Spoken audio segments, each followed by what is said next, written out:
Next video, here we go.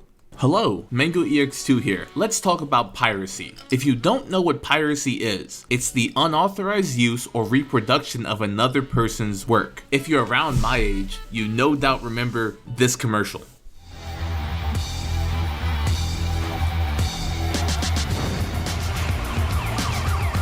This a throwback like a motherfucker. No cap. We have been told that piracy is evil and equivalent to other serious crimes like robbery and Grand Theft Auto. That's a throwback. And well, it's not. That's when niggas was burning CDs and DVDs. That's and I know a throwback. That's relatively contradictory based on my thumbnail and title, but hear me out. I might be anti-piracy, but I am more so pro-consumer. I believe that the consumer should have the best experience possible, whether that is pirating content or paying for the official service. But we have gotten to the point where piracy is providing a better experience than the paid services. If you wanted to watch your one favorite show, you have to pay a premium. If you're in the minority of people who are fortunate enough to have all their shows in one place, congratulations. But for the rest of us normal people, we are forced to find ways to access multiple streaming services, whether by paying or pirating. Hey bro, y'all see Redbox on the bottom? Whenever Redbox started the downfall, that's when niggas should have knew. Bro, it was getting critical out here, bro. That streaming shit, that shit is wicked. When niggas stopped getting Redbox, I already knew what time it was, bro. Because there is very little actual competition in the industry. Redbox was the last of the great Mohicans on my mama. We are at the point where there are so many services that if you were going to pay for some of the largest ones, that price would be rivaling that of cable. When these platforms were supposed to be a cheaper alternative to cable. Think about this. In the cable market, there was at least some semblance of competition. Competition is non-existent in streaming services. You're probably thinking something like this. What the hell are you talking about? How are there all of these streaming services, but they're not in competition with each other? And that's a very good question. I appreciate you asking that because it helps me continue the video and make further points. I appreciate that. So let me explain. To be in competition, there has to be a choice being made between the different services by the consumer. Facts. The majority of people pick the services they subscribe to based on the shows that are present on the platform. If you want to watch Stranger Things, you pay for Netflix. If you want to watch The Boys, you pay for Prime Video. These choices are often not made because of the quality of the service that's built around the shows, but the fact that those shows only exist on specific streaming platforms. And there also has to be an accessible alternative. Like I said, a lot of times when all of the streaming shit started to come into play, there was things like LimeWire, BearShare. People actually knew how to use that shit back in the day. A lot of times now, there's a lot of streaming and pirating services that people actually don't know how to use. So it's kind of hard for them to actually reach. Like these Netflix shows. People like me, I'm not paying for no fucking Netflix, bro. No Hulu and no Paramount and no Disney Plus. I'm not paying all that money. I know how to actually get them without, you know what I'm saying? But most people actually don't know how to do it. So they're actually willing to give up that money to actually get them every other month. So for people who don't know how to actually, for people like me that actually don't know how to actually get them, they're going to actually have to pay that money.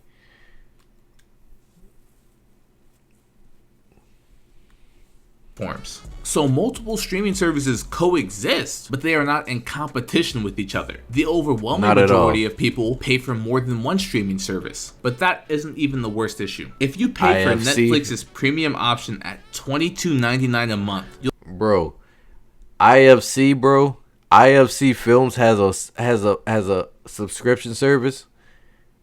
Bro, when I was young, they had that fucking DirecTV. You actually had to get that shit in a package. You had to get that shit with Sundance. You had to get that shit with Stars, HBO. All that shit came in one cable package. Now you got to pay for that shit separately. That shit crazy. That's crazy.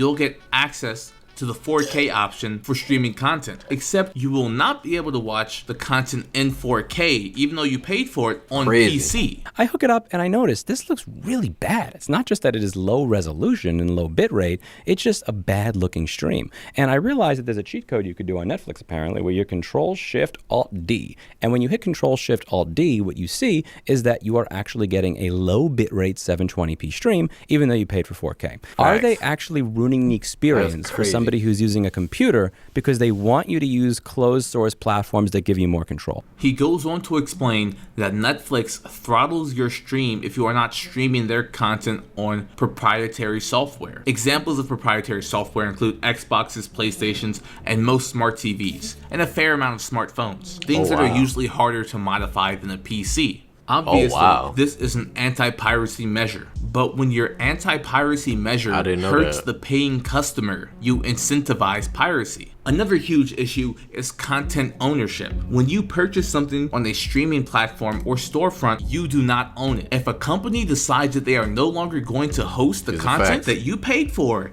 you lose access to it. We almost saw this. That's true, and it also comes into consideration with content moderation.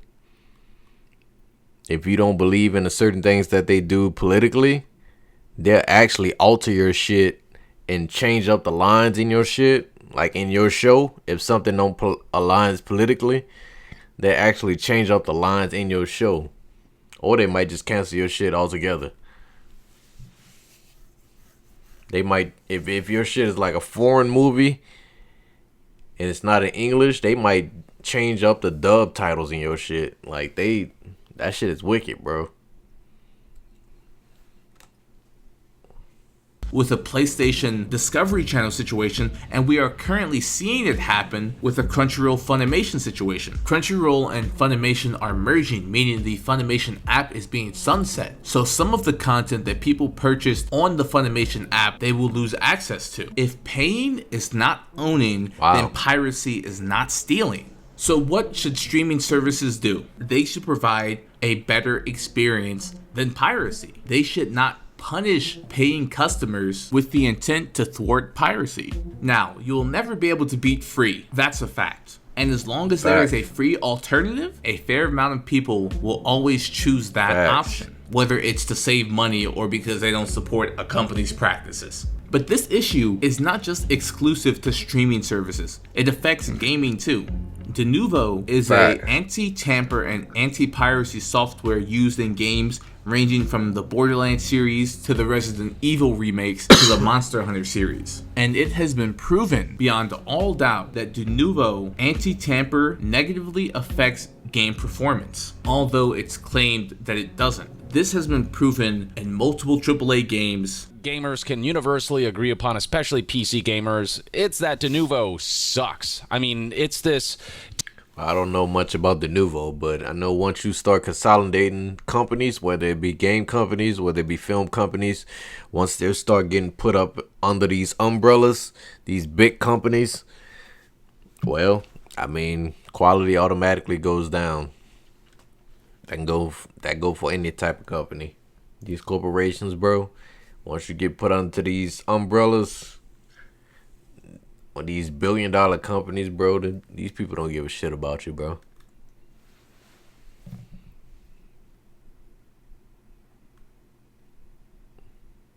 DRM software that aims to try to mitigate piracy and whatnot, but it often comes at the sacrifice of performance, and it's just a solution that has enough compromises where it's just not worth its implementation. They straight up are releasing a worse version of a game with Denuvo than, you know, the pirated version, because the pirated version removes the Denuvo DRM and actually runs better as a result. I don't want to bore you any more than I already have with my endless yapping. So, the TLDR is that when someone downloads a cracked game that uses Denuvo anti-tamper software, they are likely getting a better experience for free than the paying customer gets after buying that game at full price. I mean, it's and I'm not crazy, going to imply that this is an issue that affects all games, because there are only a handful of AAA publishers using Denuvo, but there are still AAA publishers using Denuvo. Anti-piracy measures in gaming have not had a substantial impact on gaming as a whole, because most games, at least games released recently, are using The Nouveau produced Prince of Persia Suicide Squad. Never played those. Never played Persona. Never played Skull and Bones. Dragon Age. That might be a game I want to play one day. Metal Gear Solid. Never played it. Might want to play it in the future. Star Wars Outlaws. Might want to play it. Silent Hill 2 remake. Never played it. Apollo Justice. Never played it. Dragon's Dogma. Never played it. Like a Dragon. Yes, it's EA Sports FC FIFA. That's what that is, right? 2025. De Novo. Who the fuck is De Novo? They produce some pretty big games. Dragon Age is a pretty big game.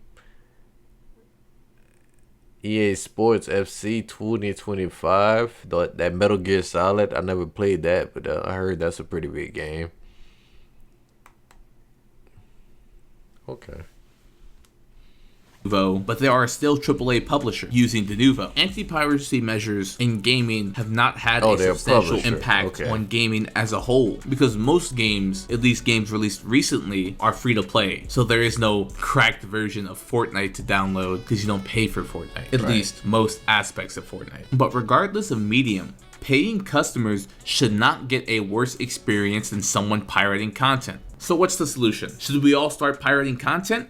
Maybe. Should people continue to pay for a service even if they are getting a compromised experience? No. But the truth is, some people don't care. Paying a premium for a service is a more enjoyable experience than clicking off of a few pop-up ads they don't have an episode for a fair amount of people. And I can't criticize that. Although I would like to add that some people, like I said, and they don't actually have an alternative.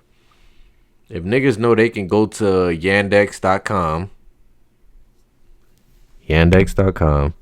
if they knew they can go to Yandex and search up whatever movie or TV show they want to and get that shit in less than 5 seconds, rather than paying $10 a month, $20 a month for some service that they barely might even use, then why the fuck would they pay it?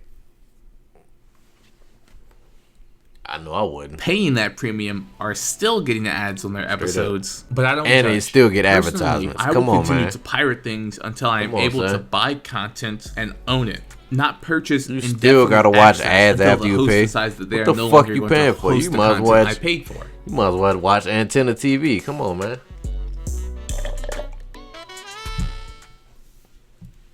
Hello, Mango. Man, anyways. Congrats if you made it this far, brother, sister. If you have any thoughts about this reaction, comment down below. If you want to suggest the next one, comment down below. Like and subscribe. Trying to build a community over here, man. And check out the links down below for the Patreon. I do also have an Odyssey channel. I do live streams over there. And I also have a community Discord. Check out that link as well.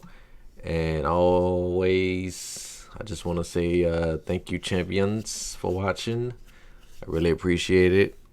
And until next time, bye.